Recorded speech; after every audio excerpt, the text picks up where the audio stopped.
Topic है that will be कि how LLMs are degrading the human brain.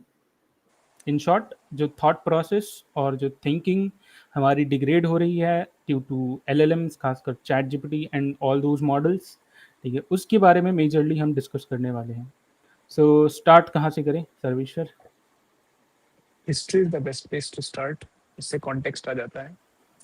And okay. History की बात अगर हम कर ही रहे हैं तो उससे मतलब अभी लोगों को लग रहा होगा, तेरे को भी मुझे लग रहा है, यही लगता है कि ये रिसेंट की प्रॉब्लम है कि जो ह्यूमन डिग्रेडिंग है, लेकिन ये अभी की नहीं है। एंशियंट स्कॉलर्स भी इस चीज से इन चीजों के बारे में सोचा था। तो जो पहला राइटिंग, फॉर्मलाइज्ड राइटिंग का इवेंट आया था, मतलब मैं बता रहा हूँ, उस समय थिंकर्स लाइक सोक्रेटिस एक्सेट्रा दे वर वरीड कि अगर हम चीजों को मतलब फॉर्मलाइज करने लगे, ठीक है, तो ये हमारी मेमोरी रिटेंशन की पावर को कम कर देगा। वो उस टाइम भी, क्योंकि उस टाइम तो और कुछ था नहीं, उस टाइम तो लिखना ही था। लेकिन ओवर टाइम ये चीज प्रूव होके आई, ठीक है, कि यार थिंकिंग ने हमारे ब्रेन का एक वर्कलोड कम कर दिया।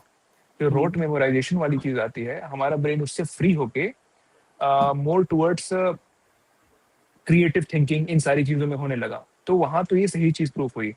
इसका अगर कैलकुलेशन एक्सेट्रा के बेसिस पे हम लॉजिक करें कि जब चीजें डिवाइस होके, तो अभी हम कैलकुलेटर यूज करते हैं, ठीक है, या कोई और formula computation devices etcetera we use. अब उसमें हमें माइंड में अगर कैलकुलेट करना हो कि सम 357 मल्टीप्लाइड बाय 248 क्या होगा, it is going to take a lot of RAM, और माइंड उसके लिए केपेबल नहीं है। हम अगर उस चीज को कैलकुलेटर को डेलीगेट कर दिए तो हमारा माइंड अब अच्छी चीजें सोच सकता है, जहाँ पे शायद कोई डिवाइस उतना बेटर काम ना कर पाए, ठीक है।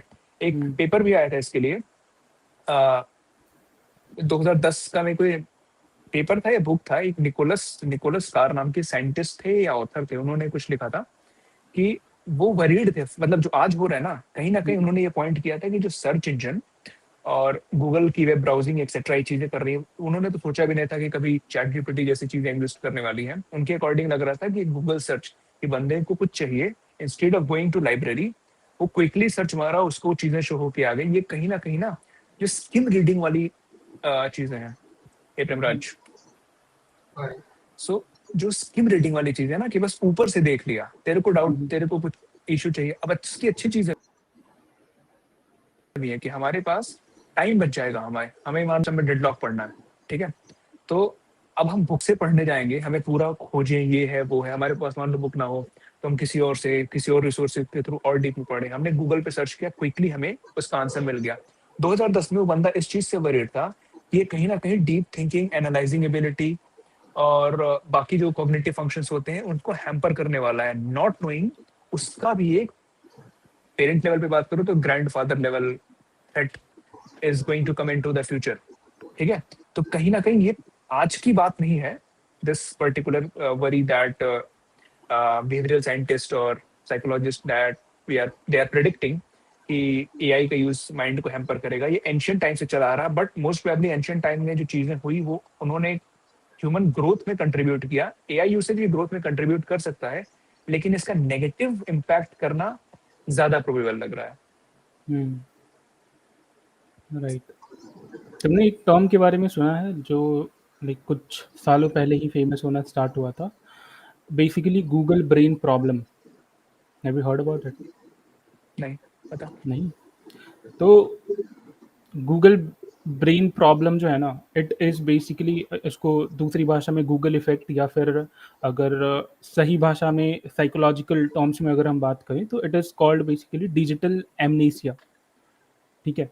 इसका मतलब क्या है कि it is basically a tendency to forget the information जो कि इजीली एक्सेसिबल है ऑनलाइन। ठीक है। क्यों? क्योंकि हमारे जो ब्रेन है वो इंटरनेट को एक एक्सटर्नल मेमोरी बैंक की तरह ट्रीट करता है।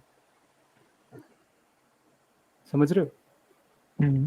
तो लोगों जब ने से, बना दिया एक्चुअली ऐसा। हाँ, जब से गूगल आया ना, तब से उसके बाद तुम अगर मैप करने की भी कोशिश करोगे तो यू विल फाइंड कि हमने भी कई बार देखा है कि कोई चीज़ अगर हमें याद नहीं आती, then instantly what we do, हम बोलते हैं कि भाई गूगल पे तो अवेलेबल है।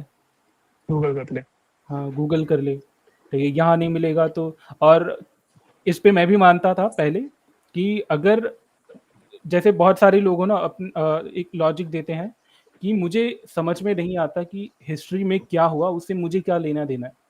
ठीक है? सारी चीज़ें तो गूगल पे पड़ी हैं, ऑनलाइन पड़ी है, तो मुझे जब ज़रूरत होगी तो मैं ऑनलाइन सर्च करके और जब चाहे तब पढ़ लूँगा। ठीक है? But this particular logic is absolutely absurd. True. क्यों?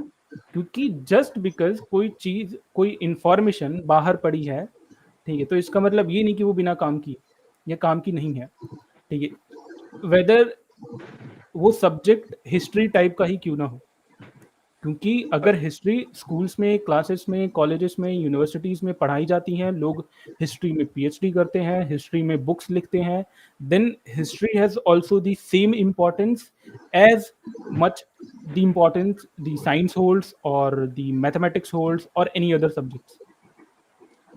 आपने क्यों? एक और बात हाँ, बोलो, बोलो। बोलो, बोलो। नहीं, नहीं, कंप्लीट कर ले फिर मैं बताता हूँ। हुँ। तो मैं ये बोल रहा था कि क्यों? बेसिकली इसलिए क्योंकि हिस्ट्री इम्पोर्टेंट इसलिए है बिकॉज़ वो तुम्हें ना सोचना सिखाती है। ठीक है? सोचने सिखाने से ज़्यादा इम्पोर्टेंट है कि बेसिकली हिस्ट्री में जो गलतियाँ हुई हैं, उसको तुम रिपीट ना करो। In that sense it makes you think कि मुझे पुराने टाइम पे जो गलतियाँ हुई थी ना, उससे बेहतर तरीके से सोचना। ठीक है? And agreed. Just because history में तुम्हें नहीं पता कि हिस्ट्री में क्या हुआ है, कितने सारे लोग थे, उन्होंने क्या गलती करी, तुम उनसे अगर नहीं सीखोगे, then you will not be able to think.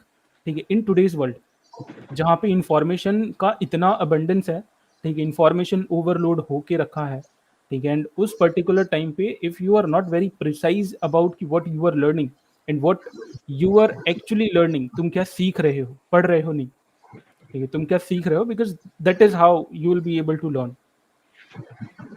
Right. पता है एक और बात आती है मोहित यहाँ पे, हिस्ट्री का ही सेंस है अगर, कि देखो यार लोगों ने हिस्ट्री को रिप्लेस तो किया कि चलो ठीक है हिस्ट्री को हम बाद में गूगल पे पढ़ लेंगे, लेकिन हुँ, उस चीज को आपने हटा दिया। लेकिन उसको रिप्लेस किससे किया? वर्ल्ड से। कुछ है ही हुँ, नहीं। आप जो बोल हुँ, रहे हो ना, मतलब जितनी चीजें गूगल पे इंफॉर्मेशन पड़ी है, एक पॉइंट आता है ना कि आपके घर में कोई चीज पड़ी होगी तो आप उसका यूज कर लोगे। आपके घर में अभी कुछ भी एग्जांपल ले लो यार, चावल है, दाल है, तो आप चावल दाल बनाओगे। मार्केट में तो सब पड़ा है। मैं कह रहा हूँ कि जब वो घर में होगा तो आपको आइडियाज आएंगे ना कि मुझे बनाना क्या है। हुँ, अगर गूगल के भरोसे रहोगे तो इस पे जितने भी डायमेंशन पे आप सोच सकते हो, हर डायमेंशन की हर सारी इंफॉर्मेशन अवेलेबल है हर इंसान को। I am not saying any one subject is more important than the other, I am just saying every person should at least have one credibility of a subject in one, कि उसको ढंग से पढ़ा हो। गूगल के भरोसे वाली चीज नहीं आनी चाहिए, क्योंकि फिर आप खाली दिमाग पे करोगे कि आपने यूटिलाइज क्या किया लाइफ में। ठीक है, हुँ, कोई तो एक चीज पकड़ो, गूगल पे तो सब कुछ पड़ा है, और आप उसको क्या पता फिर that stairs the direction of your life. और दूसरा, हिस्ट्री से रिलेटेड अगर मेरे को एक और बात करनी हो, तो हिस्ट्री ह्यूमन के बेसिस पे अगर हम बात करें, we are the only conscious being in this planet. बाकी सब हुँ, बस चल रहे हैं, they have very short span of memory. Okay, active memory. बाकी याद तो रहता है कि हु आर देयर, किन्होंने उनकी गार्जियन किया, मतलब सॉरी केयर किया एक्सेट्रा। मैं जो कहना चाह रहा हूँ कि history is a cheat sheet to you to understand human behaviour, what has happened in the past. क्योंकि आप कुछ भी कर लो, हो आप बायोलॉजिकली एक ह्यूमन है, कहीं ना कहीं आपको जो भी हिस्ट्री में डिसीजंस लिए गए हैं पास्ट में, आपको अगर हुँ, रखा गया होता, you would have also taken the same decision. History एक चीट शीट की तरह ह्यूमन यूज कर सकता है। हिस्ट्री एज अ सब्जेक्ट, मेरे को अगर कुछ सब्जेक्ट पे इंपॉर्टेंस वैल्यू देनी ही हो, तो history is one of them, polity is one of them, economy is one of them, geography is also fine, but ये थ्री को मैं टॉप इंपॉर्टेंस दूंगा। ठीक है, आपको हिस्ट्री को देख के यूज कर सकते हो कि कैसे कैसे सर्कमस्टांसेस आए and how humans have acted on that. It is going to help you to understand and predict, अगर वो चीजें फ्यूचर में हो तो how to better act, and helpful ही रहने वाला है। This is my opinion.